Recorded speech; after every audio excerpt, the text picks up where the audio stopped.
کہ حضرت عمر رضی اللہ تعالیٰ عنہ حاکم نہیں ہے، خلیفہ ہے۔ حاکم نہیں ہے، خلیفہ ہے۔ خلیفہ اور حاکم میں کیا فرق ہوتا ہے؟ خلیفہ حکم پر حکومت قربان کر دیتا ہے، حاکم کون ہوتا ہے؟ جو حکومت پر حکم کو قربان کر دیتا ہے۔ وہ کہتے ہیں میری حکومت نہ جائے، شریعت جاتی ہے تو جائے۔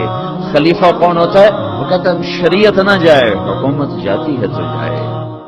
وہ حکومت کی پرواہ نہیں کرتا، وہ خلیفہ تھے۔ خلیفہ 22 لاکھ مربع میل میں اسلام پھیلانے والا شخص، جو اللہ سے مانگا گیا یا اللہ عمر دے دے مجھے، یا اللہ مجھے عمر دے دے، دے دیے گئے۔ بدھ کو دعا مانگی، جمعرات کو عمر اسلام میں آ گئے۔ بدھ جمعرات کی درمیانی رات حضرت ابوبکر کی پٹائی ہوئی، شام کو بڑی شدید مرنے کے قریب ہو گئے، اٹھا کے لائے گئے۔ آپ نے دیکھا تو آپ کا رو رو کے برا حال ہو گیا۔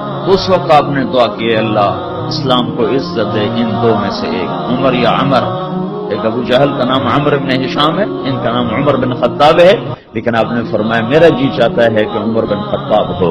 رات کو دعا مانگی، جمعرات کی صبح کو عمر بن خطاب قتل کا ارادہ کر کے اور ایمان سب منور ہوئے، مشرف ہوئے۔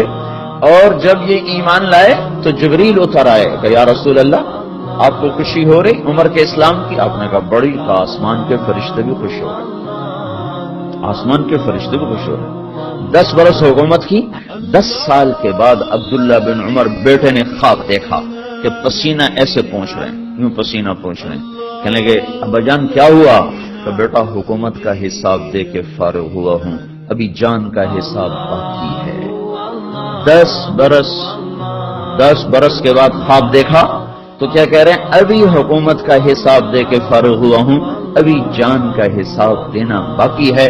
حالانکہ یہ وہ شخص جب راتوں کو جاگتا تھا لوگ سوتے تھے، اس کی روٹی کوئی اندر نگل نہیں سکتا تھا، اتنی سخت روٹی ہوتی تھی، نگلی نہیں جاتی تھی۔ مہینے میں 1 دن گوشت کھاتے تھے، صرف 1 دن۔ ایک دن بیٹے نے کھانے پر دعوت کی تو نوالا منہ میں رکھتے ہی وہ ہاتھ کھینچ لیا، بیٹا میں نہیں کھاؤں گا۔ کیوں؟ کہ 2 سالن ہے۔ کہ 2 کہاں ہے؟ گوشت ہے۔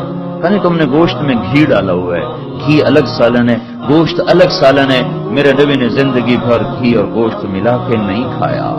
کہ ابا جان میں نے کوئی فضول خرچی نہیں کی، آج مجھے گوشت سستا مل گیا تھا تو میں نے آدھے درہم کا گوشت لے لیا، آدھے درہم کا گھی لے لیا، دونوں کو ملا کے بنا دیا، تو اس میں کوئی فضول خرچی نہیں ہوئی۔ کہ نہیں بیٹا، عمر کا ہاتھ اندر نہیں جا سکتا، میرے نبی نے گھی اور گوشت کو اکٹھا نہیں کیا۔ ایسا شخص جو مظلوم کی فریاد سن کر یا لبیکا یا لبیکا کی صدائیں لگاتا ہوا مدینے کی گلیوں میں بے قرار ہو کے پھرنے لگ جاتا تھا، راتوں کو نگرانی کے لیے پھر رہا ہے، وہ عمر 22 لاکھ مربع میل میں سلطنت اور راتوں کو چکر لگ رہے ہیں۔ ایک بڑھیا ہانڈی چڑھا کے بیٹھی ہوئی ہے، بچے 3-4 رو رہے ہیں، چیخ رہے ہیں۔ اماں کیا بات ہے، یہ بچے کیوں رو رہے ہیں؟ تو کھانا کچھ نہیں، بھوک سے رو رہے ہیں۔ یہ کیا ہے؟ کہ یہ تو تسلی کے لیے ہے، پانی اوپر چڑھایا ہوا، اندر کچھ نہیں ہے۔ میرا اور عمر کا اللہ کے ہاں حساب ہوگا۔ تو عمر کی آنکھوں میں آنسو آ، عمر کو تیرے حال کی کیا خبر؟ کہ تو ہمارا حاکم کیوں بنتا ہے اگر ہمارے حال کی خبر نہیں لیتا؟